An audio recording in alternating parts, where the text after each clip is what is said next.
Hi friends, we are going to read chapters 9 and 10 of our book, Vacation Under the Volcano today.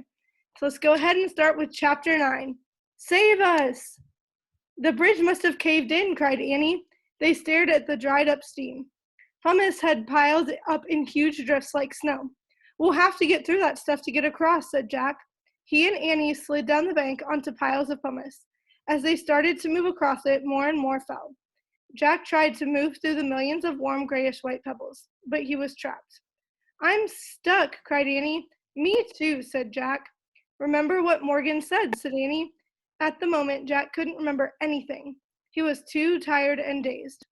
In your darkest hour, only the ancient story can save you, cried Annie. Where's your bag? Jack lifted his bag into the air, above the sea of pumice. Annie grabbed it and pulled out the ancient scroll. She held it up to the dark sky. Save us, story, she shouted. Jack felt himself sink deeper and deeper into the pumice. Suddenly he heard a deep voice say, Rise, son. Then someone lifted Jack up into the air.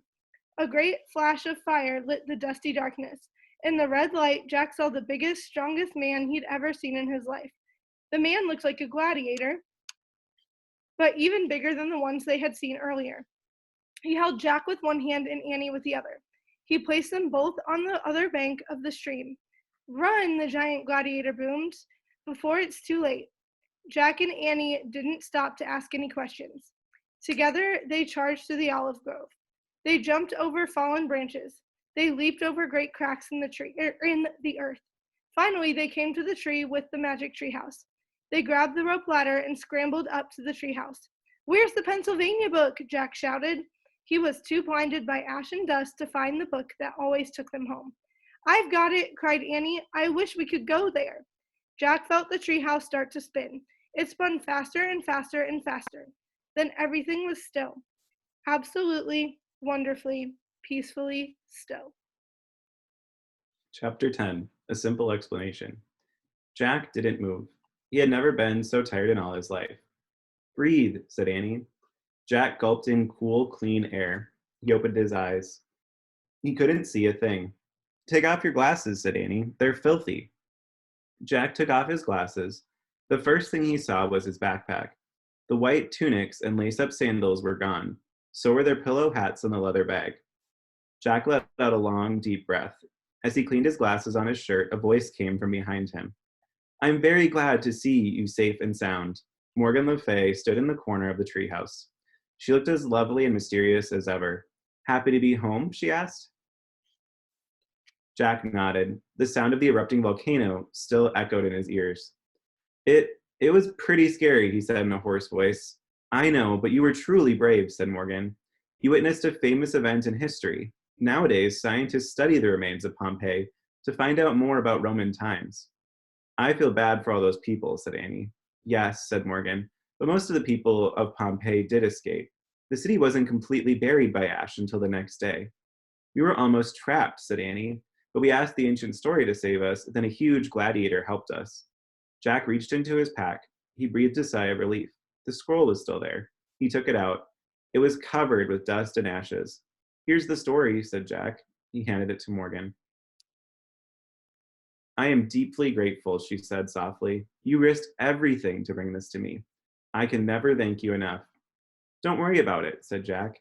He didn't want Morgan to know how scared he had been. Yeah, no problem, said Annie. Morgan smiled. You are amazing, Master Librarians, she said. Do you think you're up to rescuing another ancient story? Yes, said Annie.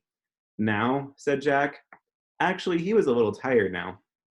Morgan laughed. No, take a nice vacation. Come back 2 weeks from today. Then you will take a trip to ancient China, she said. Ancient China? Wow, said Annie. Oh man, said Jack. Go home now and rest, said Morgan. She handed Jack his pack. Thanks, he said. Bye. Bye, said Annie. Morgan gave them a little wave. Then Annie and Jack left the treehouse and headed down the rope ladder. When they reached the ground, Jack looked up. Morgan, he called. What is that story about, the one we just rescued? It's called The Strongest Man in the World, said Morgan. It's a lost tale about Hercules. Hercules, said Jack. Yes, he was one of the heroes of the Greeks and the Romans, said Morgan. He was a son of Jupiter.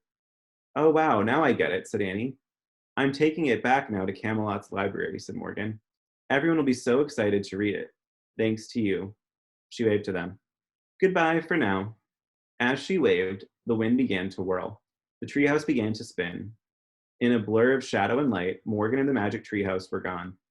Jack and Annie started walking through the woods. Get it? Get it? Said Annie. Get what? Said Jack. We were saved by Hercules, said Annie.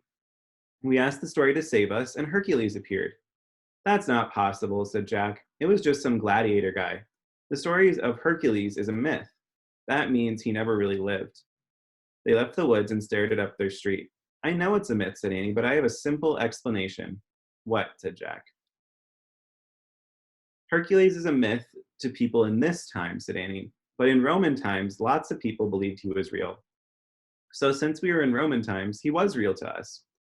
I don't know, said Jack. Did you ever hear the saying, said Annie, when in Rome, do as the Romans do? Jack laughed. Yeah. He looked up at the sky. Thanks, Hercules, he said softly, whatever you are. Annie, their dad called from their front porch. Time to go. Oh, brother, I forgot. Oh, brother, I forgot, said Jack. Yeah, I hope nothing exciting happens on our vacation, said Annie. Yeah, said Jack. I hope it's really, really boring. Hurry, their dad said. Coming, they called, and they took off running for home and a restful vacation.